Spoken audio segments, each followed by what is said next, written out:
Three Tales of Benjamin Nushmutt. From Wayside School is Falling Down by Louis Sachar. Number 3. The Substitute. Benjamin couldn't take it any longer. Today was the day he would finally tell Mrs. Jules his real name. So what if nobody likes me, he thought. So what if I stop getting high marks? High marks, said Jason. High marks, said Stephen. Hi, he glumly replied, then started up the stairs. Hi, Mark, said Beebe as he took his seat next to her. Guess what? We have a substitute. Yahoo! Shouted Mauricia. Everyone in Mrs. Jules' class loved it when they had substitute teachers. They loved playing mean and horrible tricks on them. Benjamin frowned. He finally had the courage to tell Mrs. Jules his real name. Rats. That's a good idea, said Terence. We'll put dead rats in her desk. Let's trick her into going outside, said Joy, then lock her out of the room. But what if she tells Mr. Kidswatter? Asked Eric Fry. So what, said Joy. She'll have to go all the way down to the office and then all the way back up. By then we'll unlock the door. Mr. Kidswatter will think she's bonkers. Benjamin looked at the substitute teacher sitting at Mrs. Jules' desk. She looked like a nice lady. She wore tiny spectacles and had long gray hair tied in a ponytail.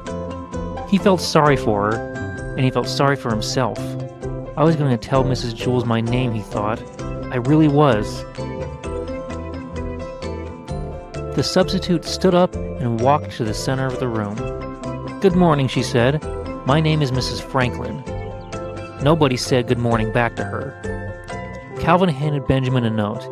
At 10 o'clock, drop your book on the floor. Pass it on. Benjamin read it, then passed it on to Todd. Okay, who can tell me what page we're on? Asked Mrs. Franklin. Page 17, said Myron. 112, said Mauricia. 98, said Eric Ovens. 3,000, said Joe. Miss Franklin smiled. I guess we'll have to study all those pages, she said. Benjamin raised his hand. Yes, the handsome young man in the red shirt, said the substitute. He told her the correct page. We're on page 102, he said. Thank you, said the substitute. And what is your name, please? Benjamin thought a moment. He looked around the room, then boldly told the truth. My name is Benjamin, he stated proudly. Several kids snickered. Thank you, Benjamin, said the substitute. There were more snickers. You're welcome, said Benjamin. He felt good, even if the other kids were laughing at him. Miss Franklin asked a question from page 102. Jason answered it correctly. Very good, said the substitute. And what is your name, please? Jason looked around. Benjamin, he asserted. Half the class giggled. Thank you, Benjamin, said Mrs. Franklin. The other half giggled. Dana answered the next question. And what's your name? Mrs. Franklin asked Dana. Benjamin, Dana blurted, then fell giggling onto the floor. Thank you, Benjamin, said the substitute. Everyone was hysterical. My, it is certainly a pleasure to teach such happy students, said the substitute. Who knows the answer to question 4? They all raised their hands. They all wanted to tell the substitute their names were Benjamin. They were having so much fun, they forgot to drop their books at 10 o'clock. At recess, everyone congratulated Benjamin on his great trick. You're a genius, Mark, said Todd. Benjamin is such a funny name, said Jason. How'd you ever think of it?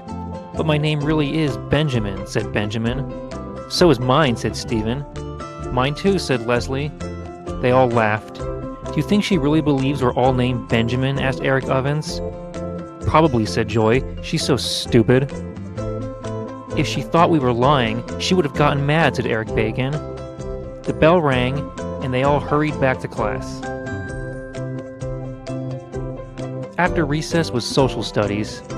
Who would like to read? Asked Miss Franklin. Every hand went up. Okay, Benjamin, said Mrs. Franklin as she pointed at Dana. Everyone laughed. Dana giggled a few seconds, then got control of herself and read from the book. Thank you, Benjamin, said the substitute when Dana finished reading. Okay, Benjamin, you may read next, she said, pointing at Terence. Everyone laughed. It was the first time all year Terrence had volunteered to read. All day, everyone paid very close attention. They all wanted a teacher to call on them, because as funny as it was when Mrs. Franklin called somebody else Benjamin, it was even funnier when she called you Benjamin. So everyone worked hard and listened closely. As a result, they learned more from the substitute in a day than they usually learn from Mrs. Jules in a month. When the final bell rang, everyone crowded around her desk. "Are you coming back tomorrow, Mrs. Franklin?" asked Eric Bacon. "Please, Mrs. Franklin, say you will," pleaded Kathy. "You're the best substitute teacher we've ever had," said Jason. The substitute smiled. "School is over," she said. "You don't have to call me Mrs. Franklin anymore. That sounds so formal. Since we're friends now, you may call me by my first name." "What is your first name?" asked Marisha. The substitute gathered up her things and put them in a straw bag. "Benjamin," she said, then walked out of the room. Everyone stared silently after her. "Do you think that's really her name?" asked Joy.